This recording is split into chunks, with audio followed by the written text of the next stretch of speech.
Hinalughog ng Federal Bureau of Investigation o FBI ang tahanan ni US President Joe Biden sa Wilmington, Delaware, USA.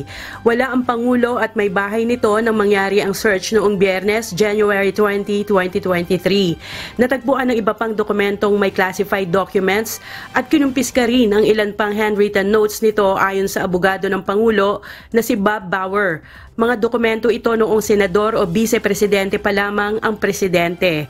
Sa pahayag ni Bauer, kusang loob na pinayagan ng presidente ang Department of Justice na saliksikin ang kanyang bahay para sa potensyal na vice presidential records at iba pang classified material.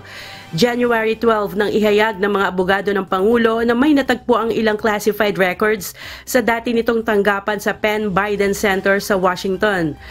Naging political liability naman ito sa Biden administration na naghahanda para sa isang re-election bid. Si dating US President Donald Trump naman nahaharap sa isang criminal investigation dahil sa aligasyong maling paghawak ng classified documents. Kat Carriedo, UNTV News and Rescue. Diyos ang aming sandigan, serbisyo publiko ang aming pinahahalagahan.